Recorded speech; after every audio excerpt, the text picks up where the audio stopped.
My husband knocked on my door 2 years after he died and said I can explain. Wesley and I had been married for 7 years when he died in a car accident on a business trip. The police called me at 6 in the morning and said his rental car had gone off a cliff in Montana and the body was too burned to identify that. They found his wallet and his wedding ring in the wreckage, 29, with a 4-year-old old and a 6-year-old old, and my whole world collapsed in a single phone call. His parents flew in for the funeral and I gave a eulogy through tears. My oldest tugged my dress at the burial and said, "Mommy." When his daddy coming back, I knelt down and said, "He's not coming back, baby. He's in heaven now," she said, but I didn't get to say goodbye. I held her while she and promised myself I would hold our family together no matter what. I got a second job to support the girls and went to therapy twice a week. My therapist said, "You're doing incredibly well for someone who lost their partner so suddenly." I said, "I don't have a choice. My girls need me to be okay." I learned how to be a single mother and how to fix things around the house. When the kitchen sink broke, my neighbor offered to help and I said no, thank you. I need to learn how to do this myself. My youngest started having nightmares about car accidents and I would hold her and say, "You're safe, mommy's here, nothing bad is going to happen to you." Around the 18-month mark, my therapist said, "I think you're ready to start living again." I said, "I think so too." Then 3 weeks ago, I heard a knock at my door at 9 at night while the girls were asleep. I opened the door and my dead husband's and was standing on my porch. And I screamed so loud my neighbor's lights turned on. Wesley held up his hands and said, "I know this is a shock, but I can explain everything." I couldn't speak because he looked exactly the same except for a beard and longer hair. He said, "Can I come in?" I said, "You're dead." He said, "I know it looks that way, but I had to disappear because it was the only way." I said, "The only way to do what he said, to claim what's rightly mine." I said, "Wesley, what the hell are you talking about?" He pulled out his phone and showed me some website about European royalty and said I took a DNA test 2 years ago and it showed I'm directly descended from the Austrian royal family.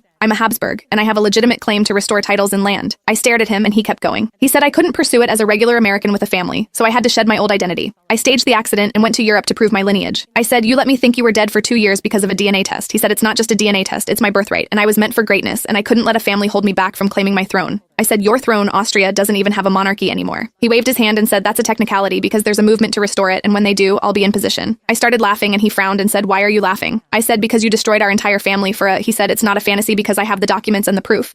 I said, "Then why are you, Wesley? Why aren't you in Austria sitting on your throne?" His face changed and he said, "There were complications with the paperwork and I ran out of money, but once I get back on my feet, I'm going back," I said. "And you thought you'd come here to the family you abandoned?" He said, "I thought you'd understand and I thought you'd wait for me." I said, "Wait for you. I thought you were dead." I had to explain to our daughters why daddy was never coming home. His face softened and he said, "How are they? How are my girls?" I said, "They're not your girls anymore." He tried to push past me and said, "I want to see my daughters." I blocked the doorway and said, "You gave them up when you chose a fake crown over them." He said, "I'm their father." I said, "Their father died 2 years ago, and that's what they believe." He started crying and said, "You can't do this to me. Those royal people in Europe didn't accept me and said my documents were forged. But you have to accept me because you're my wife." I said, "I'm your widow." "Wesley, there's a death certificate with your name on it, and as far as the law is concerned, you don't exist." He grabbed the door and said, "Please, I have nowhere else to go." I said, "You should have thought about that before you faked your own death to become pretend royalty." I closed the door in his face. Wesley is under investigation for insurance fraud, and I told my daughters the truth. They said they let like him better when he was dead.